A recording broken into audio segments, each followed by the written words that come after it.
पीरन जे पीर अब्दुल कादिर जीलानी महबूब सुभानी कुतुब रब्बानी जे ज़माने जी ॻाल्हि आहे। मेराज जी ॻाल्हि पीरान पीर मस्जिद में बीठो तो करे वाइज़ जे दौरान तकरीर जे दौरान ॿुधाए पियो त हबीब मथे वियो 18 वरह गुज़री आ पर रात अञा ॻंढी पई हुई।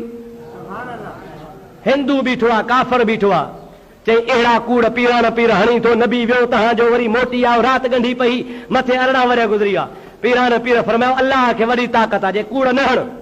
हज़रत गौस पाक फरमात अल्लाह के ताक़त आहे तोखे बि करे ॾेखारींदो।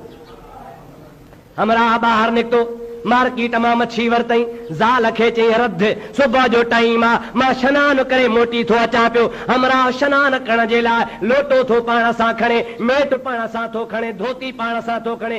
ज़ाल मच्छी वठी खट जे तांग ते रखी आहे ऐं माईअ बुहारी ॾियणु शुरू कई आहे। ओ मुंहिंजा प्यारा दोस्त हमरा ॿाहिरि वादी थी वहे जबल में उते वादीअ में टुॿी थो हणे मेट मथे में विझी टुॿी जो हणी ॿाहिरि निकिरे त प्लेटफॉर्म ई बदिलजी वियो।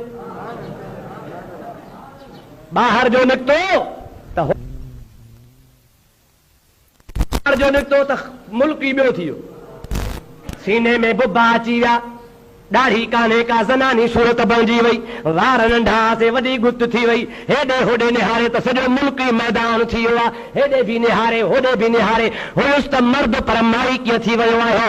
इन ख़्याल में बीठो आहे त हिकिड़ो नौजवान शाहप्रील बोस्की जो पटको बजूं घोड़े ते पियो अचे मथां अची बीठोसि अमर दुआ कई त ॻाढ़ी कुंवार झंग में मिलंदे सां मिली वई आहे। लाहे पटको ॿ टुकर करे हिकिड़ो वेढ़ेसि ॿियो ॿधाईसि खणी घोड़े ते हल ॻोठ अल्लाह से मेहरबानी की अमर जी दुआ है त ॻाढ़ी कुंवार मिलंदई सां मूंखे मिली वई आहे। ॻोठ वठी आयो वठी मुला खे निकाह विझी पताशा विरहाए माशा अल्लाह साईं शादी थी वई। शादी थिए खां पोइ माई उन 7 ॿार ॼणिया। घणा ॿार ॼणिया वई इहा बि त का उमिरि हूंदी न साईं। 7 ॿार ॼणे कुराड़ी थी वई झूंडड़ी थी वई। आख़िर पोड़ी थियण जे ज़माने ते वरी ओड़े पाड़े वारनि साहेड़ियुनि चुसि अदी हल भला वेहिजी अचूं तड़ करे अचूं सनानु करे अचूं हल अदी। वरी से पंहिंजे साहेड़ियुनि सां 10-12 मायूं वठी ॿाहिरि हिकिड़ी वादीअ ते आई आहे। मायूं बि गॾु हन मेट मथे में विधो आहे वादीअ में अंदरि लंघी आहे पाणीअ में टुॿी हई आहे। ॿाहिरि जो निकिरे त न का औरत वारी ॻाल्हि न का छा साॻी धोती पई आहे साॻो वटो पियो आहे जेको मर्द जीअं हुयो तीअं साॻो ई हुयो। तर तकड़ में निकितो ॿाहिरि निकितो धोती ॿधई भॼे बि पोइते बि निहारे मतां घोड़े वारो न पुॼे।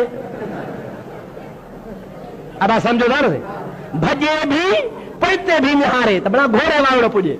हलंदो अचे पंहिंजे घर आयो आहे। घर में पहुतो आहे हैरान थी वियो आहे उहा तांग ते साॻी मच्छी पई आहे। माईअ खे बुहारो हथ में आहे बुहारो बीठी थी ॾे मुड़ुस खे चयो ओ मारिया अधमो मोटियो अलाए छा तड़ु कई अलाए कोन दाह थो करे चवे तोखे ख़बर कान्हे का चेल त मुंहिंजी सूर थी करे पई।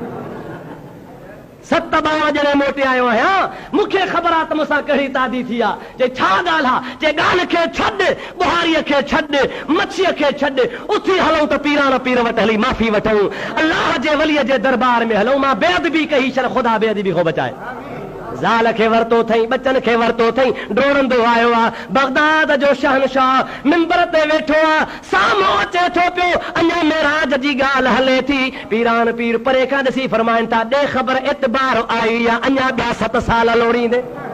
जे के बिला माफ़ी मिले मूं तौबा कई चे कलमो भर चवे थो ला इलाहा इल्लल्लाह मुहम्मदुर रसूलुल्लाह मुसलमान थी पियो। ओ अदा हे मुला बि कोन मञींदई दुआ कर त को घोड़े वारो गॾिजे न असां खां कोन सुधरंदा। अब्दुल रहीम मथो हणी 18 साल थी विया पर मुला जहिड़ा आहिनि तहिड़ा ठिकरा आहिनि। बाक़ी को घोड़े वारो जवान अचे न उहो सुधारींदुनि। असांजी इहा ई दुआ अथनि छल को घोड़े वारो गॾिजे न। मुंहिंजा दोस्तो अल्लाह ताला शल तव्हां असांखे नबी पाक जी मोहब्बत नसीब फरमाए बेअदबन खां बचाए शल अदब वारी जमात नसीब फरमाए। रब करीम शल महबूब जे सदके गुंबद खज़रा जो दीदार नसीब कराए। हे जेका ग़रीबन जी जमात परे परे खां पंध करे अचे थी हुज़ूर जो शान ॿुध मौला सभिनि जा बेड़ा पार फरमाए। वमा तौफीक़ी इल्ला बिल्लाह व आख़िर दावाना अनिल हम्दुलिल्लाह रब्बिल आलमीन। जन सुन्नत न पढ़िया सुन्नत पढ़ो। अस्सलाम वालेकुम।